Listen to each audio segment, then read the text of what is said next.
Selamat petang semua warga DB. Petang ni saya nak tunjukkan cara-cara nak pindahkan anak pokok durian Belanda dari tapak semayan ke dalam polybag.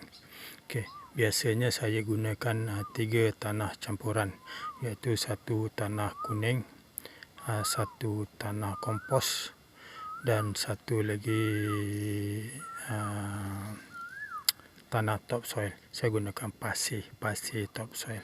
Okey, untuk kompos tu biasanya saya komposkan dululah saya itu. Itu kompos, kalau kita tengok itu kompos ya. Kompos 1 bahagian, pasir topsoil 1 bahagian dan tanah kuning 2 bahagian. Gaulkan merata sehingga dia betul-betul sebatilah, lebih kurang lah, dan kita boleh guna dah. Saya gunakan polybag yang kecil saja. Biasanya saya guna polybag untuk anak pokok ni saiz 5x7 kalau tak salah saya. 5x7. Sebelum masukkan anak pokok, saya akan isikan 1/3 tanah ke dalam polybag tu dulu. Itu memang biasa saya lakukan. Saya isikan dulu 1/3 tanah di dalam tu, standby. Kemudian baru kita masukkan anak pokok ke dalam polybag yang ada. Okey. Bagi tanah tu agak-agak penuh lah, 1/3 tu, bagi dia padat di bawah. Okey. Tanah 3 campuran tu bertujuan agar kalau kita selalu guna tanah kuning saja, nanti kalau kita lama-lama kita nak siram pokok, nanti air dia tak telap ke bawah, dia tak terus ke bawah. Jadi untuk dia meleruikan, untuk menggemburkan tanah tu, saya gunakan pasir topsoil dan juga kompos. Jadi bila kita siram tu, dia akan air tu terus, dia tak simpan air. Jadi dia tak akan ada rosak akar lah. Kalau anak pokok ni dia mudah kena sakit reput akar, menyebabkan anak pokok mati. Jadi kalau kita tanah tu cantik, tanah tu gembur, dia tak akan merosakkan akar anak pokok tu. Di samping itu, tanah topsoil dan juga kompos tu adalah sebagai baja yang baik kepada anak benih kita. Jadi selama tempoh dia dalam polybag tu, kita tak perlu bagi makan dah, kita tak perlu bagi baja dah. Cuma kita hanya siram saja. Berarti dalam tempoh 4-5 bulan daripada kita alihkan tu, kita tak perlu bagi baja dah.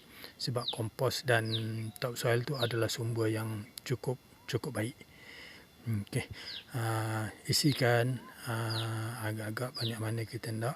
Selalunya saya guna 1/3 supaya akar tunjang tu tidak terkena ke bawah tu. Sebahagian orang diisi penuh-penuh, kemudian dia buat lubang, masukkan anak pokok, kemudian tutup balik. Tapi saya tak. Saya akan masukkan 1/3 tanah, baru saya letak anak pokok dan tutup dengan tanah lagi. Jadi saya ingat dengan cara itu tidak mencederakan banyak akar rambut pokok. Untuk media semayan ni, untuk media anak pokok ni juga saya selalu gunakan pada semayan saya. Semayan saya juga gunakan kaedah ini. Biasanya kalau semayan dalam kaedah ni, kalau durian Belanda tu cukup cepat dia naik. Dalam 2 minggu ataupun lebih sikit, dia dah tumbuh dah. Setengah orang dia semai sampai sebulan lebih. Selalunya saya 2 minggu dah mula naik dah. Pastikan tanah tu subur dan dia tidak menyimpan air. Biasanya tanah yang menyimpan air ni akan cepat merosakkan akar, terutamanya kalau musim hujan. Sebab apa? Dia simpan air basah dalam tu, akar akan jadi rosak. Bila akar rosak, pokok akan meragam lah. Bila pokok meragam daripada kecil, berarti besar nanti lagi teruklah meragamnya. Sebab apa? Ketahanan dia dah tak ada. Okey.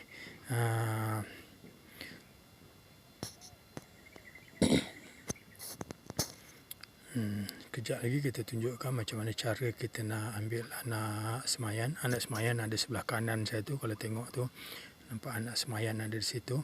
Nanti kita buat dia pelan-pelan, kita cabut dia pelan-pelan.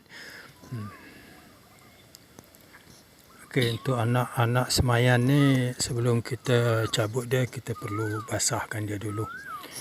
Pastikan anak pokok, anak semayan tu disiram bagi dia betul-betul basah. Berarti bila dah basah, tanah semayan di bawah tu akan longgar. Jadi senang kita nak cabut dia, senang kita nak ini dia, dan itu tidak banyak mencederakan akar rambut dia. Berarti bila tanah tu dah longgar, kita senang nak cabut dia, senang nak buat kerja. Tanah tu dah lembut. Itu sebab waktu semayan kita kena gunakan tanah yang betul-betul gembur, supaya dia tidak merosakkan akar rambut waktu kita nak alihkan ke dalam polybag. Itu dia tuan-tuan. Dah besar dah anak saya. Okey, akar tunjang pun elok, akar rambut pun elok. Okey, masukkan ke dalam polybag, tegakkan dan tutupkan dengan tanah. Ambil tanah dan tutup. Itu cara saya. Buat cara macam tu. Kemudian dah ada tanah dalam tu, boleh hentak-hentak sikit polybag tu. Sebab apa? Tanah tu tidak akan mampat. Itu tanah serui. Hentak dan pokok tu akan jadi eloklah, tegak di situ. InsyaAllah pokok tu akan tegak di situ. Saya biasa kalau lepas buat macam tu, saya siramkan dengan air dan terus letak di tengah panas. InsyaAllah pokok tu akan layu. Tapi saya buat petang macam ni saya buat. Lepas tu nanti sehingga malam, besok pagi tu memang dah duduk tengah-tengah panas dah. InsyaAllah pokok tak akan layu, tak akan mati dah. Sebab apa? Kita dah buat dia dengan cara yang elok, tak kasar, tak ini. Okey, tu dia. Anak benih saya dah besar-besar macam tu. Baru sempat saya alihkan. Selama ni saya tak sempat nak alihkan. Saya sibuk sangat. Okey, itu sedikit pelajaran yang mungkin dapat membantu bagaimana cara nak alihkan anak pokok ke dalam polybag. Boleh juga semai dalam polybag, tapi agak meletih kalau nak semai dalam polybag ni. Satu nak semai. Nanti dah tak hidup, nanti satu hal pula lagi nak disemai yang lain. Kalau semai banyak-banyak macam tu, kita hanya pilih saja yang mana naik elok, nanti kita boleh masukkan dalam polybag. Yang tak berapa elok, nanti kita boleh buang terus. Pilih anak pokok yang betul-betul elok sahaja. Itu cara saya. Untuk mendapatkan anak yang elok, kita kena jaga dia elok-elok waktu semayan. Biasanya anak pokok ni macam orang jugalah. Kalau kita jaga elok, bagi makan yang elok, bagi makan yang sihat-sihat, insyaAllah anak tu akan jadi sihat dan cerdas. Dia akan kurang berpenyakit. Berarti kalau pokok dia rintang penyakit lah. Dia tak ada banyak penyakit yang akan datang bila dia besar. Sebab apa? Pada awal lagi kita dah jaga dia. Kita dah sihatkan dia. Kita elakkan dia daripada sebarang penyakit. Makan yang cukup, nutrisi yang cukup. InsyaAllah pokok akan betul-betul sihat bila dia besar. Itu cara saya. Okey.